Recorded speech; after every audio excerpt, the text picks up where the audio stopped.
Boys, we're back. We have the final UFC card tier list for 2024. The final card of the year. Walking Buckley taking on Colby Covington. Now, we have a 13 fight card. And as you can see, we have it up here. If this is the first time you're watching any of these tier list videos, specifically for this fight card, we got best, good, mid, bad, and worst. For the best and worst section, it can only have one fight on that card. Good, mid, and bad, we can stack up as much as we want. I'm going to be a little bit hard on some of these fights too. I'm not going to try to feel bad for these guys and put every single one of them in good. No, we got to be realistic. We got to have some critique. I'm going to be harsh here and there. Let's start off. This is in random order. This isn't in the bout order or anything. Let's start it off with Adrian Yanez taking on Daniel Marcos. I think this is going to be a good fight, to be honest. And as of right now, we'll put it at the best one just because it's the only one on screen. But trust, that is not the best fight on this card. It will get changed out once we get into it. But right now, it's the best one. I think it's going to be a very high level back and forth fight. I do see it going to the decision. I could see a split decision. I could see Yanez knocking out someone like a Marcos. But I think it's going to be a very entertaining back and forth stand up type of fight. And we love those types of fights. Let's keep moving down. Victor Petrino taking on Dustin Jacoby. It's pretty mid, to be honest. And if we're going just off past performances, as of right now, I'll put it at the worst one just because, like I said, it's the only one on screen. It is not the worst. It will get changed out, but it might just go into the bad section. If we look at on paper, and if we just look on scheduling wise, not just scheduling wise, but just past performances, like I said, you know, Petrino is coming off a autistic guillotine loss to Anthony Smith where he just gave him his neck for that guillotine and didn't try to fight it. Then we got Jacoby, you know, fair play, Jacoby getting KO'd by the resurgence of Dominic Reyes, but we'll get back to this one when we have other fights. Right now, it's the worst. Let's keep moving down.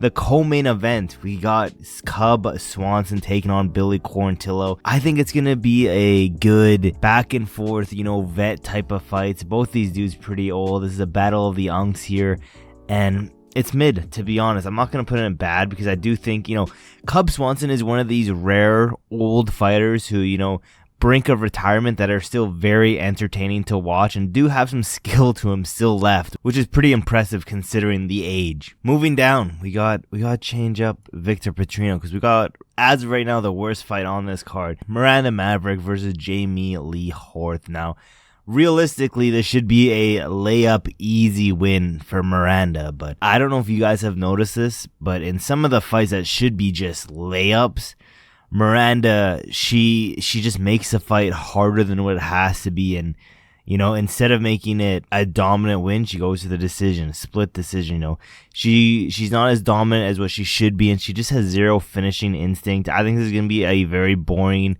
I could see a grappling heavy fight from Miranda Maverick and, you know, failing some takedowns here, failing some scrambles here. I just don't think this fight's going to be entertaining whatsoever. And to be honest, I'm looking at the other fights on this card, and I think I'm going to keep it at the worst one. This one, I'm just not excited for this whatsoever, and I'm not really high on that Miranda Maverick train either. There's a lot of people saying she's a future champ. I don't see that at all. Maybe a future gatekeeper, but I don't see a future champ in Miranda Maverick. Let's keep moving down though. Manel Kape, Bruno Silva. I think this one's a little bit better than the Yanez fight, just because both these dudes here to put on a show. They don't back down. They keep moving forward.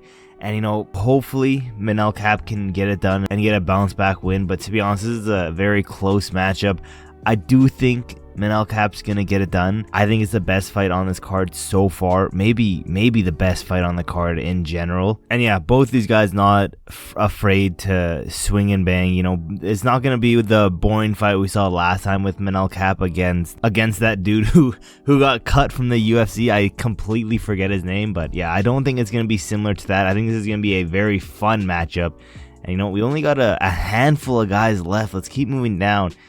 I think this fight's on par with the Kape Swanson one. You know, we have Michael Johnson here versus Oatman Azatar. I think it's on par, but I do think the older man skill of Michael Johnson is going to come into play here. You know, usually when you have the old guy taking on a fairly young guy in the UFC, you always go with the young guy, but not this time. I think I think Michael Johnson's gonna pretty easily get it done over Old Man Azatar. Maybe not the first round, second round, third round. I could definitely see him being way too fast for Old Man, being way too accurate as well in the striking. I think it's going to be a fun matchup, but it's still going to be pretty mid, to be honest. And again, I'm being pretty harsh here. I'm not going to just put any fight in good, because we can't just stack those up. But let's keep moving down. Joel Alvarez versus Drakkar Klose. I'll put it this one as good, but it's borderline top of mid. I'll put it as good right now. Both of these guys very well rounded. It's going to be a very high level fight in my opinion. I just think Joel Alvarez is a little bit, maybe not a little bit, but I just think he's better than Drakkar Klose pretty much everywhere. Let's keep moving down.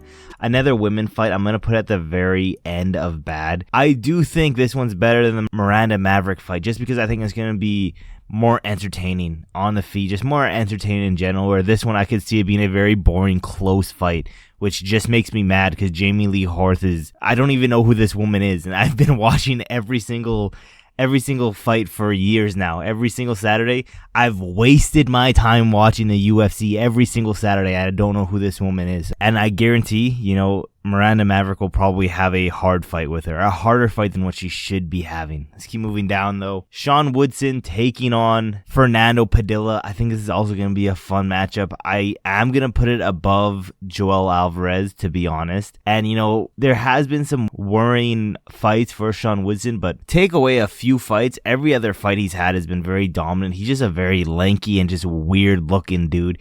And he's fighting some guy who's not as equally as weird, We have Sean Woodson, the very lanky, weird body type, when he's taking on Fernando Padilla, who just has a giraffe neck. So it's going to be a very, very awkward looking fight. I still think Sean Woodson dominates this fight, and I think it's going to be very fun on the feet. Sean Woodson coming off a boxing career background, so he has some hands. I think it's going to be a fun, entertaining fight. Let's keep moving down, though. We got some heavyweights. I believe these are heavyweights anyways. Navajo Stirling taking on Tokkos. Does anyone care? I'll put it as bad, mainly because, Stirling, nobody knows about, and then Tokkos is just garbage. I think this is light heavyweight as well. Yeah, this is a light heavyweight fight, but yeah, nobody knows who they are. I don't think it's going to be anything special.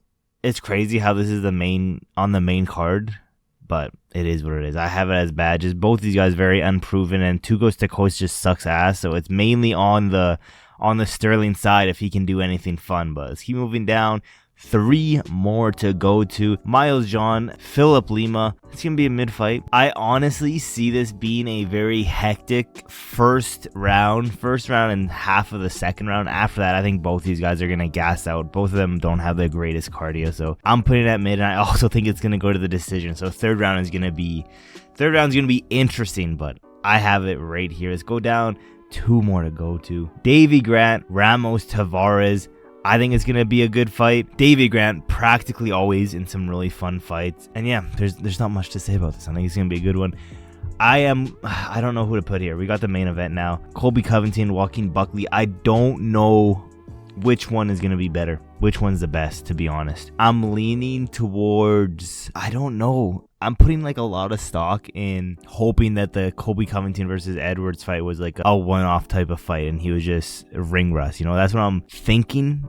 But this dude's old as hell. I think take out name value and take out hype building stuff. I think we have to put it here. I'm trying not to be super biased when it comes to name value, stuff like that. I think I'm going to have to. I think this is the best one. This is the worst one. Going into the good section, I'm fairly happy with this good section. Mid and bad, good with that too. This is a decent fight card. I'm not gonna lie, decent way to end off the year. Let me know in the comments below. Do you guys agree with my best position? Do you agree with my worst position? What do you guys think of good, mid, and bad? I also want to say thank you guys. We finally hit 1,000 subscribers. Your boy doesn't have to be doing this anymore. I'm not gonna be at the end of the video begging for subscribers. With that being said, if you have not yet, leave a like on this video and subscribe to those post notifications turned on. You did make it to the end of the video, so you might as well. And yeah, guys, with all that being said, there's really not that much else left to say, except for I will see you guys in my next video.